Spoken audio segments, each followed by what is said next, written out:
Voilà, alors lui il a le droit de dire que les gens sont des cerveaux malades, il a le droit de dire à Tadei je ne veux pas que vous invitiez tel ou tel, mais quand on dit de lui que les chambres à gaz auraient pu ne pas exister pour que lui soit avalé, et bien là ça devient l'appel à la haine raciale.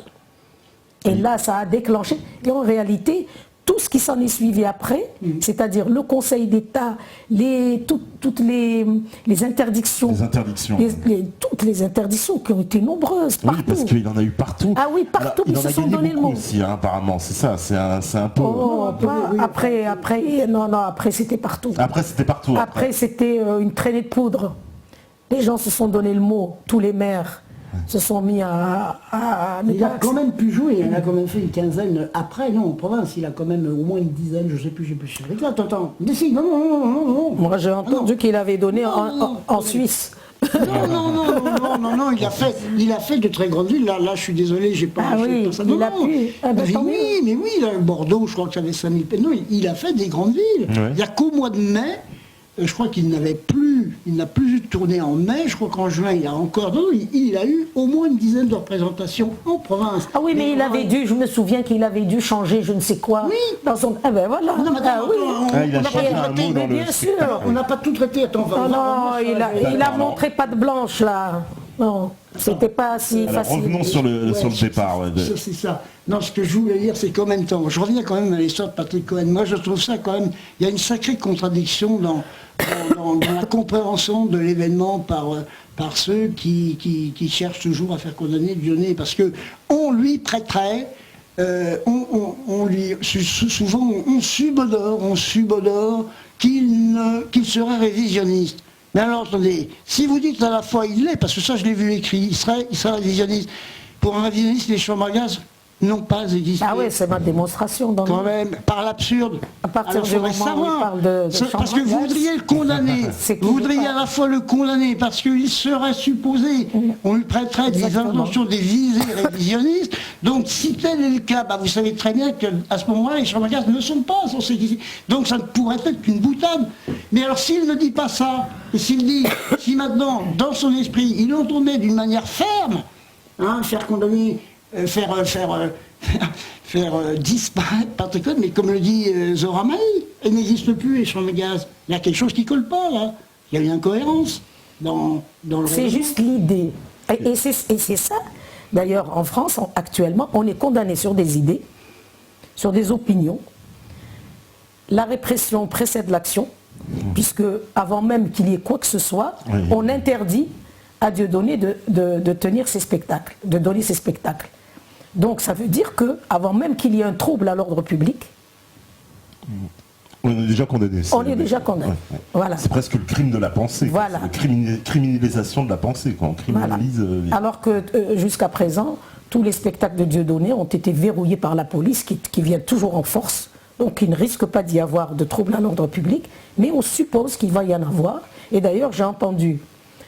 comment il s'appelle c'est Klarsfeld qui a appelé à faire un trouble à l'ordre public parce qu'il n'y en avait pas. Il disait pour qu'on ait le moyen d'aller.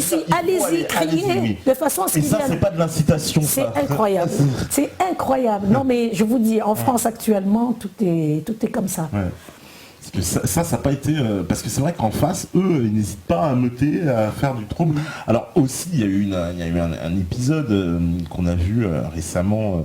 des images justement où on voyait des membres de la LDJ qui étaient venus à un procès, et puis de l'autre côté on va dire les supporters de Dieudonné qui chantaient la Marseillaise et les autres en face avec des drapeaux israéliens, et puis les flics qui prenaient les coups entre les deux, si j'ose dire, qui étaient un peu entre les deux. Vous aviez assisté à ça? Vous étiez là dans ce genre-là? Moi j'étais là, si. Mais Pierre, il est tout mais je ne pouvais pas être à la fois dans la salle d'audience à l'extérieur, mais bon, j'ai eu forcément des informations et j'ai vu les images. Bon, il devait y avoir au moins une bonne centaine de personnes dans la salle des pas perdus, parce qu'on n'avait même pas pu accéder. C'était au moment de c'était une affaire devant la cour d'appel. Donc les personnes qui venaient soutenir Dieudonné sont restées dans la salle des pas perdus, au bas de l'escalier central. Ils étaient une bonne centaine. Et il y a un petit groupe, je pense qu'ils étaient de la LDJ, qui étaient, d'après les images, qui étaient cagoulés. Certains avaient des armes, étaient armés quand même. Dans un palais de justice. Dans un palais de justice. Hein. Alors, les choses ont quand même bien tourné, puisque la police l'a fait évacuer. Hein. Mais, et c'est vrai, c'est ce jour-là que les personnes qui soutenaient Dieudonné ont chanté la Marseillaise. Moi, c'était une image symbolique, je trouve. Oui, non, et on entendait... Ah, vous l'entendiez dans la salle. On entendait les bruits nous d'accord, c'était la scène qu'on voit, donc c'est pendant qu'il y a l'audience qui est en train de se tenir. Ah oui, l'audience, oui, c'est pendant que l'audience se tenait, oui.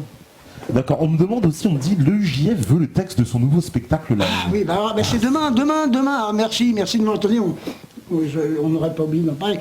Alors demain, il va y avoir une audience de référé. Venez nombreux surtout, venez nombreux. Hein, c'est pas mal des choses à dire.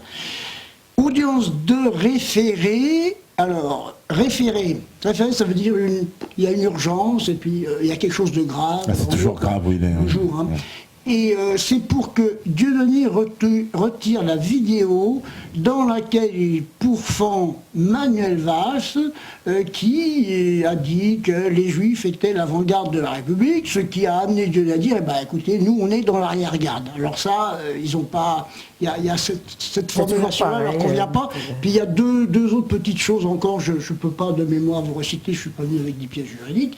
Donc, d'une part, il y a ça, donc ils veulent le retrait de cette vidéo. Pour cette phrase, ouais. Notamment pour cette phrase-là, oui, parce que moi j'ai réécouté ce que Dieudonné a dit, moi ça me paraît d'abord très cohérent, très logique, Et en même temps, alors là c'est stupéfiant, il demande à ce que, sous astreinte même, Dieudonné soit amené à communiquer préalablement le contenu de son nouveau spectacle, dont le titre jusqu'à nouvel ordre est incitation à la haine. Moi je pense que c'est une belle réflexion à avoir. Qu'est-ce que c'est que l'incitation à la haine? Si on pouvait faire rire de l'incitation à la haine, ne serait-ce que pour montrer que c'est qu'on brandit quoi, un épouvantail. Un épouvantail, quoi. Bon, j'imagine que c'est dans ce sens-là que Dieudonné prépare son spectacle.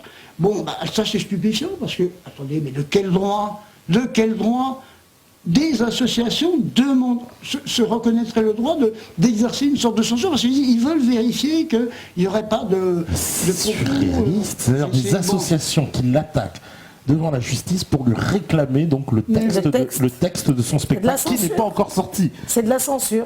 Mais c'est une police de la pensée, là on est dans Orwell, on est au niveau de... Alors, donc, le référé, normalement l'affaire a dû être traitée il y a un mois, je ne sais plus, ou il y a 6 semaines. Le problème c'est que ce jour-là, il y avait la grève des greffiers.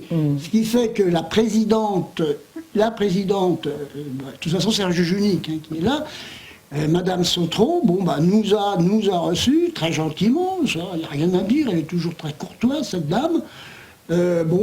Chacun a un petit peu échangé son sentiment. Alors il se trouve que l'avocat de l'UEJF, ou l'avocat, même il était peut-être maître Lilti, et il représentait peut-être les deux associations, essayait d'obtenir à l'amiable, en demandant à maître Jacques Verdier, comme à maître d'Angléan ou à Dieudonné, est-ce que dans l'attente de pouvoir à nouveau se réunir avec un greffier, est-ce qu'ils n'étaient pas prêts de prendre une mesure provisoire, un retrait provisoire? Alors, écoutez, ça ne nous a pas paru, ça leur a pas paru très judicieux, parce qu'on avait aussi un problème qui se posait, c'est que le directeur de la publication, c'est Germain Gueff, et qu'on voulait quand même recueillir son avis. On ne pouvait pas faire ça sans son autorisation. Donc il a été convenu de demander l'autorisation, voir qu'est-ce qu'en pensait Germain Gueff. Alors il a été saisi. Autant que je sache, sa réponse à la LICRA était écoutez, non, allez vous faire foutre. Et c'est écrit, il l'a envoyé Germain Gueff, il l'a envoyé au président, qui ne pourra que lire sa lettre. Et je n'en dis pas plus parce que je pense vraiment qu'une fois encore, des gens aussi culottés ne parviendront pas à faire la loi. Je veux parler de l'UEJF et je veux parler d'association J'accuse. Donc rendez-vous demain. Dès 10h du matin, 17e chambre correctionnelle, mais là c'est un référé, donc c'est un juge unique, et rendez-vous dès 10h devant la 17e chambre demain matin. Je pense qu'il y aura beaucoup de monde. je crois. Ouais, l'appel est lancé, donc demain matin 10h, 17e chambre correctionnelle, donc ça a cité à l'île de la Cité. Voilà. Alors vas-y, on va continuer un petit peu là dans cette affaire. Moi, il y a un épisode quand même que j'aimerais revenir, c'est aussi l'épisode Jean-Marie Le Pen avec l'histoire du parrain, etc. Alors, qu'est-ce que c'est que cette affaire? Dieudonné, on l'a vu faire la une de toute la presse en nous annonçant que son fils était... en fait, Jean-Marie Le Pen devenait le parrain de son fils. Non, de sa fille. De sa fille, Plume. Voilà, c'est tout. Les relations se sont arrêtées là. Il n'y a rien d'autre. C'était une blague, pas une blague, c'était quoi? C'était vrai? Il est vraiment le parrain? Il est vraiment le parrain. Il est vraiment le parrain. Non, il y a une cérémonie qui s'est passée, qui est religieuse, tout. Mais de toute façon, ça n'est pas l'amour fou. Et de toute façon, ce sont des gens de bonne compagnie, ils n'ont pas besoin non plus de se détester. Oui, bien sûr. Tout simplement. Ouais, voilà. Donc ça aussi, c'était... Ça, c'est monté en épingle. Oui, parce que ça a été une queue d'aller au système, parce que j'ai vu, on a cette vidéo, on voit Dieudonné qui voit que... le truc est annoncé en première à la une de TF1 du journal de 20h, il dit mais non mais c'est incroyable, ça fait la une du journal de 20h et sur tous les journaux c'est repris en cœur, ça fait la une de toute la presse. Alors on dit que c'est un provocateur, mais par la force des choses, tout ce qu'il fait est considéré comme une provocation. Donc il n'est pas provocateur par nature, il le devient par la grâce des médias, tout simplement. Mais sinon, il a le droit, à un titre tout à fait privé, d'aller demander à n'importe qui, que ce soit Le Pen ou quelqu'un d'autre, d'être le parrain de sa fille. Et puis c'est tout. Mais ça ne prête pas du tout à conséquence, je veux dire, sur ses convictions ou sur son comportement social par ailleurs. Moi, franchement, j'ai consacré un petit paragraphe à cette histoire-là. J'ai d'ailleurs repris les déclarations qu'ont fait aussi bien Faurisson d'ailleurs que Le Pen, où j'ai démontré que de tout ça, il ne résulte pas que Dieudonné et leur continuateur ou leur pupille ou quoi que ce soit. Oui, alors voilà, parce qu'on lui accole souvent un peu des personnages comme lui, ça. c'est un humoriste, il se marre de tout. Et puis voilà, c'est tout. Parce que c'est vrai qu'alors justement, il y a un autre personnage, Alain Soral, évidemment. On nous explique, alors le point de vue de la presse, c'est de nous dire qu'il est en gros on adore dire ça, le penseur de Dieudonné, une espèce de cerveau. Dieudonné sera incapable de penser par lui-même. Et toute sa pensée serait donc issue du cerveau d'Alain Soral, qui est un peu, on l'appelle le magicien, le metteur en scène. Enfin, c'est un peu lui qui met, qui formate, on va dire, le cerveau de Dieudonné. Alors ça, moi j'ai vu que la seule chose qui les rapprochait, c'est que tous les deux sont anti-communautaristes. Voilà. C'est ça que j'ai trouvé chez eux, de positif d'ailleurs, même à mon sens, mais en même temps c'est ça qui les rapproche. Parce que même Soral, d'une façon, lui on s'en est pris à lui à partir du moment où il a pris la défense de Dieudonné. Et puis surtout, il faisait partie d'Euro-Palestine. C'est surtout ça. Et c'est tous ceux qui touchent Israël sont mis à l'index. Ça, il faut bien le comprendre. C'est tout. Oui, Soral, avant il a été le président du comité de soutien de la liste Euro-Palestine. Moi, j'étais sur cette liste, lui était président du comité de soutien. Et c'est vrai qu'auparavant, qu'est-ce qu'on savait de lui? Qu'il avait été, je crois, de 90 à 97 au Parti communiste, donc il était repéré entre guillemets, je veux dire, il était marxiste, il avait une culture marxiste, il avait participé... Mais tout ça c'est normal, Pierre. Tout ça c'est normal. Que vous soyez trotskiste, que vous soyez anarchiste, que vous soyez communiste, que vous soyez tartampion, il ne faut pas toucher à Israël. Voilà. C'est ça le leitmotiv, c'est celui-là. C'est dès que Alain Soral s'est mis à s'intéresser à la Palestine, il était l'homme à abattre lui aussi. Alors qu'avant, on lui ouvrait la porte, même pour toi, il était polémique, etc. Mais tant qu'il ne parlait pas d'Israël. Non, tant qu'il ne parlait pas d'Israël, il ne fallait pas parler de ce sujet-là. Dès qu'on se met à parler d'Israël, on sent le soufre. D'ailleurs, souvent on dit il est sulfureux. On dit, le sulfureux.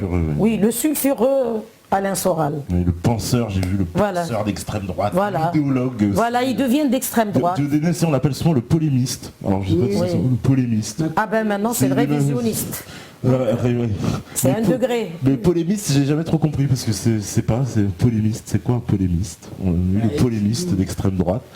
On pourrait toucher un petit mot aussi de Kémy Séba parce que lui aussi, Kémy Séba, c'est l'autre, si je veux dire, c'est presque l'alter ego de Dieudonné. Il y a un petit peu dans maintenant, enfin, il a eu une période, alors sous Sarkozy, il y a eu beaucoup de problèmes, Kémy Séba, ça s'était un peu calmé, mais là, ça a l'air d'être reparti avec Valls de plus belle, j'ai envie de dire. Oui, mais il n'est plus ici. Il n'est plus en France. Il est au Sénégal. Voilà, il est au Sénégal, mais on a appris que Valls avait mis un espèce d'arrêté sur lui, que dans Schengen il serait surveillé, je sais pas, une espèce de... Qui est sous surveillance. Il est sous surveillance, voilà. Il n'est pas le seul, Alain Soral aussi. Ah oui, on n'en doute pas, bien sûr, Alain Soral, on imagine bien. Moi j'ai bien connu, je l'ai très bien connu, Kémy Séba, et j'ai eu, comment vous dire, oui, je peux dire l'honneur de lui remettre une quenelle lors de la première saison des quenelles en 2009, quoi. Et moi j'ai été nominée aussi au Quenelle pour mon livre. Donc non, et en plus en 2009, qu'il était là. Et c'est vrai que... ce micro, là. Veuillez m'excuser, mesdames et messieurs, mesdemoiselles. Donc, non, Kémy Séba, alors... Bon, moi, j'ai eu du mal tout au début, et Dieudonné aussi. Dieudonné disait beaucoup, ce qui prouve qu'il a beaucoup d'humour. C'est vrai que Kémy Séba, ne pouvant pas trouver de salle pour s'organiser avec ses amis africains, Dieudonné a accepté de mettre le théâtre de la Main d'Or à sa disposition, mais Dieudonné avait précisé: je ne viendrai jamais à tes réunions, Kémy, parce que comment pourrais-je faire? S'il ne doit y avoir que des noirs, moi je pourrais mettre un pied et l'autre serait obligé de le mettre de l'autre côté.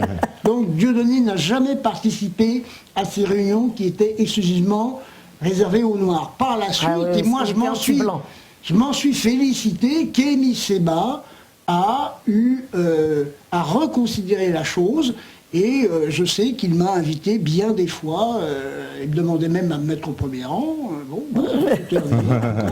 Donc Kémy Séba, c'est quelqu'un qui a beaucoup réfléchi, qui a un parcours qui a pour moi bien évolué. Je comprends aussi le sens de sa démarche, qui dit que lui, il voulait retourner dans son pays, il sent que c'est là-bas qu'il doit essayer de faire que le sort de ses compatriotes s'améliore.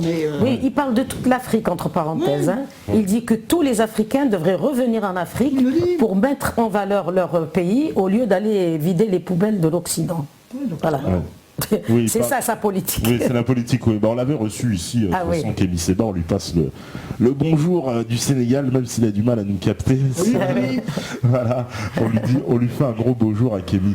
Et donc oui, parce que lui aussi, il a quand même été un peu... il a été malmené. Il a été très malmené. On le traite de panafricanisme d'extrême droite, de machin. On l'a traité de Malcolm X. Si tant est que c'est une... Si tant est que c'est une injure. Non, on ne considère pas que ce soit une injure. Pour moi, c'est plutôt un compliment.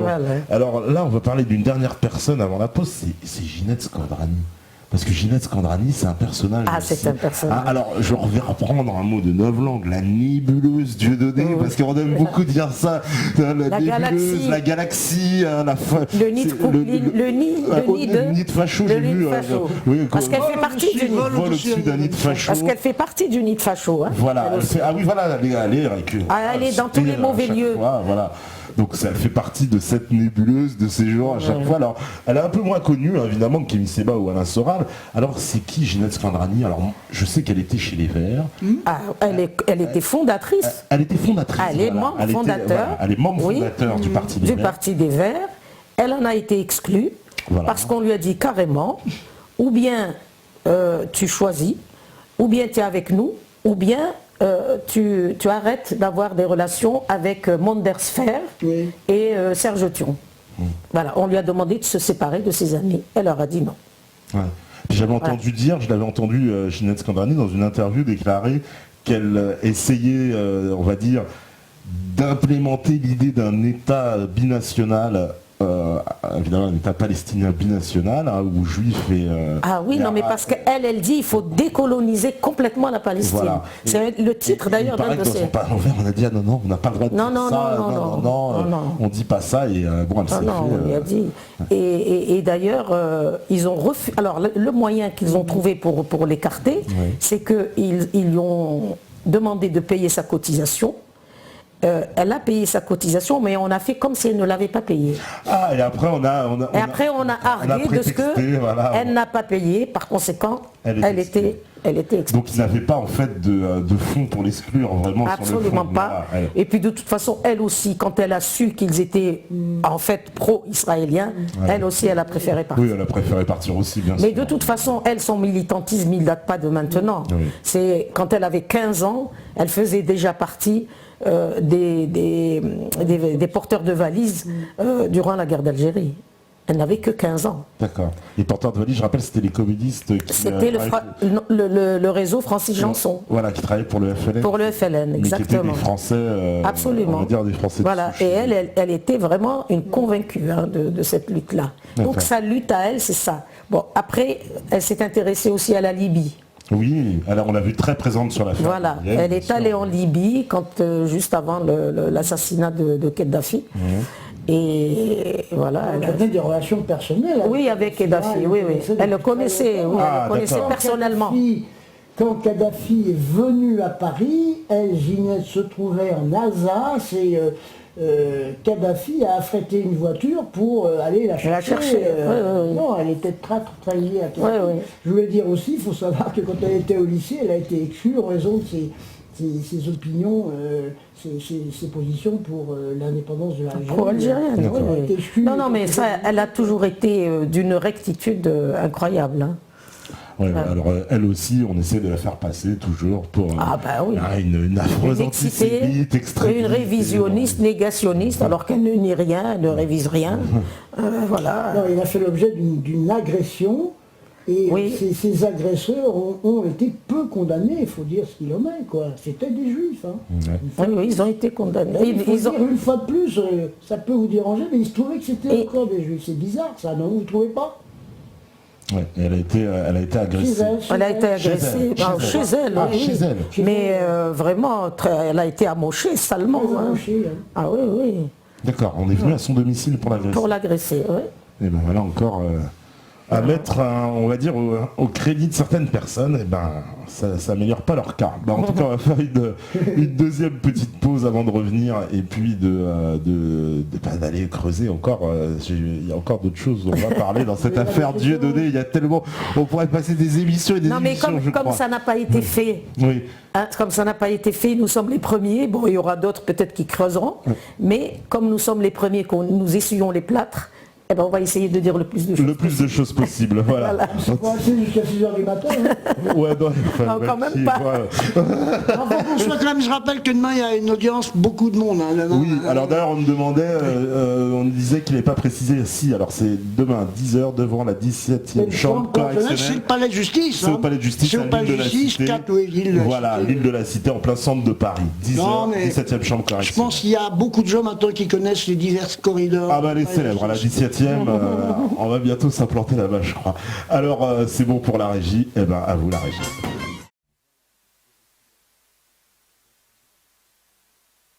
Ah bah oui. Alors justement, là, on a fait un bon éventail, hein, en plus de toutes ces affaires. Alors, parce qu'elles sont tellement nombreuses. Alors, il y en a encore une très emblématique, c'est les ogres. Alors, est-ce qu'on peut en parler de cette affaire des ogres, justement ?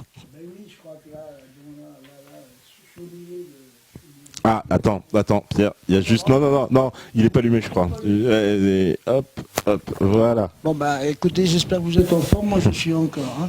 Alors, les ogres, oui, alors là, bon, je peux pas résister, hein, parce que c'est l'occasion pour moi de rendre un certain hommage à un ami qui s'appelle Dominique Ducolombé, qui nous écoute, parce que en 2004, je me rappellerai toujours de ce mois d'août, nous avons élaborer ensemble le statut des ogres. Ogre voulant dire ouverture. géographique, religieuse, ethnique et sociale des frontières. Il y avait même une sous-dénomination qui figurait, c'était les ordres utopistes concrets. Les statuts sont déposés, sont toujours à la sous-préfecture de Dreux. Ah, c'est quand même une histoire assez cocasse parce que on s'est heurté pendant une bonne heure à un refus d'enregistrer nos statuts. Devinez pourquoi, les amis? Tout simplement parce qu'on avait dit, on est tous des présidents, on était 6 présidents, dont Denis, dont Dominique, dont Sophie Pantel, une amie juive qui malheureusement n'a pas voulu poursuivre jusqu'au bout l'expérience avec nous. On le regrette un peu, parce qu'on l'aimait beaucoup. Donc le jour du Lépo, on nous dit c'est pas possible parce que dans une association, il faut qu'il y ait un président, un secrétaire, un trésorier. Alors écoutez, j'ai créé suffisamment d'associations pour savoir que la loi, article 1, la loi du 1er juillet 1901, précise qu'il faut 2 personnes en théorie. Et rien ne dit qu'il faut forcément qu'elle ait le titre de présidente, qu'elle soit secrétaire, trésorier. Moi-même, j'ai été président d'une association d'un grand restaurant à la Poste. Il n'y avait plus de trésorier, et bon, j'en étais le président, on m'a dit mais c'est pas un problème. Donc je savais pertinemment qu'on ne pouvait pas nous le refuser. Alors moi j'ai dû faire valoir, je dis écoutez, vous ne pouvez faire qu'une chose, ou bien vous considérez que les statuts, je dis c'est même pas vous, c'est le sous-préfet, vous considérez que les statuts sont susceptibles de porter, enfin nous risquons de porter atteinte à l'ordre public. De toute façon, le sous-préfet, l'autorité administrative est dans une situation dite de compétencier. Elle doit, à ce moment-là, saisir le juge judiciaire. Mais sinon, elle est tenue dans les 5 jours de nous délivrer le récépissé. Ils n'étaient pas d'accord, on a attendu, on a dit on veut voir le supérieur, on veut voir votre chef, etc. Puis on a dit oui, non, vous avez raison, c'est bon. J'avais cité entre autres l'arrêt de principe du Conseil d'État de 1971 en la matière. Donc je savais pertinemment de quoi je parlais. Mmh. Et alors là, on nous dit, ah oui, mais attendez, on a encore un petit problème, c'est que notre logiciel nous oblige à ce qu'il y ait un président, un secrétaire, un trésorier. Alors c'est là que mon ami du Colombier a dit, mais écoutez, alors on ne comprend pas bien, c'est l'ordinateur qui fait la loi, ou c'est la loi qui devrait faire que l'ordinateur soit conforme. Vous voyez ce que je veux dire? C'est donc l'informatique qui veut sa loi. Alors, c'est ainsi que je me suis retrouvé, sans l'avoir cherché, président. Et en tant que président, j'ai même fait l'objet d'une citation à comparaître devant la 17e chambre correctionnelle. Cela suite à l'intervention de 2 journalistes du Monde, M. Abel-Mestre et Mme Caroline Monod, parce que il se trouve que sur ce site, une personne malencontreusement avait divulgué leur numéro de téléphone personnel, mais on me considérait comme président, et donc... comme responsable, ouais. Président, on m'avait dit, c'est vous le président. J'ai expliqué non, écoutez, moi je ne suis pas spécialement président, et en plus je ne faisais plus partie de l'association, je m'y étais retiré pendant quelques temps. Je m'y étais retiré au bout de quelques mois. Cela étant, on avait aussi créé un site qui a fonctionné jusqu'en 2009, ça s'appelle les ordres. On avait environ 15 000 à 20 000 visiteurs chaque jour. Quelquefois, il y avait des points de 100 000, 200 000. Et on a été, pendant ce temps, une caisse de résonance pour Dieudonné. Et dans les nombreuses affaires judiciaires que j'ai pu suivre, bien des fois, on était malmené parce qu'on avait vu tel ou tel propos déplaisait à nos amis sionistes. Alors, le site, alors ce qui a été très compliqué, c'est qu'en effet, on ne pouvait plus savoir qui écrivait, qui n'écrivait pas, qui étaient les personnes, tout le monde avait un pseudo. Moi, personnellement, je mettais toujours mon nom, on savait ce que je pensais. Et on a eu comme ça des interventions, effectivement, on pouvait avoir des personnes qui étaient des adversaires, qui écrivaient n'importe quoi. C'était devenu un site incontrôlable. Quoi qu'il en soit, il a disparu en 2009. Mais ce qu'il faut dire en résumé, c'est qu'il a été pendant quand même 5 ans, ce que je disais à l'instant, une caisse de résonance. On relayait tout ce que faisait Dieudonné. Il y a eu des affaires très très très très intéressantes. Voilà, en gros, je ne sais pas si c'est clair ce que je te raconte. Et donc ça a fermé ensuite à un moment donné, je ne sais plus, moi je ne pouvais même plus mettre des articles, et pourtant, du jour au lendemain, je ne pouvais plus rien mettre dessus, sur ce site. Donc c'était quand même intéressant. Alors c'est vrai qu'ensuite, parallèlement, à partir de 2006, il y a eu le site d'Ahmed Moalek il a fait des choses fort intéressantes, des choses qui allaient dans le sens de Dieudonné, avec la banlieue s'exprime. Il y avait donc à cette époque-là deux sites de référence qui relayaient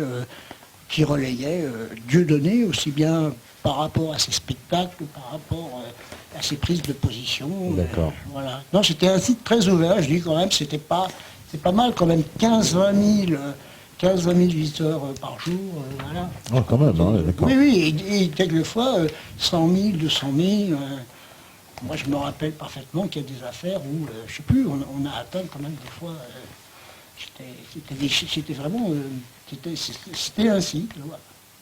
Alors, il y a une autre aussi, alors il y a un autre aspect, ça justement, ça serait bien qu'on l'aborde aussi, c'est ces prises de position en matière internationale, et en particulier donc l'Iran, la Syrie, le Hezbollah, c'est-à-dire, on sait que Dieudonné a fait un voyage en Iran, qu'il a rencontré le président Ahmadinejad, oui.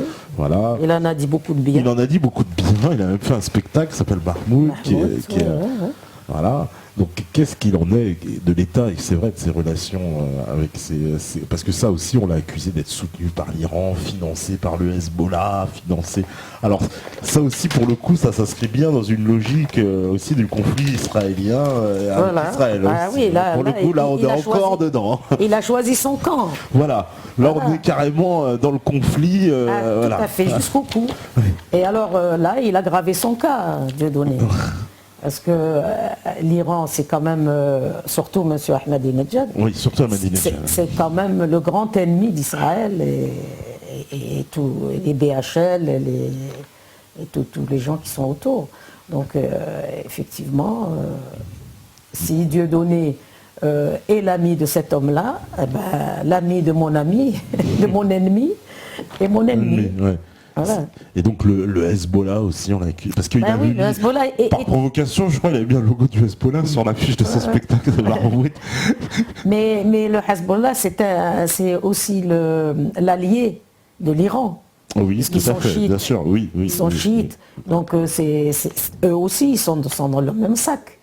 Et la Syrie, pareil. Et la Syrie aussi. Et la Syrie aussi, oui. Oui. Tous ceux qui, de près ou de loin, parce que la Syrie est aussi l'allié de l'Iran, oui, bien sûr. Donc tous ceux qui sont les alliés et contre Israël sont à abattre. C'est-à-dire là, c'est un mélange presque de géopolitique internationale et on va dire, presque d'un problème interne franco-français. Enfin, tout se mélange là. Et là, je pense que Dieudonné, malgré lui, a pris une stature internationale. Internationale, oui. Absolument. Et puis, surtout, il est connu dans les quatre coins des pays arabes. Ouais. Vous allez en Algérie, il est l'objet d'une véritable adoration. Moi, il y a des gens qui me disent,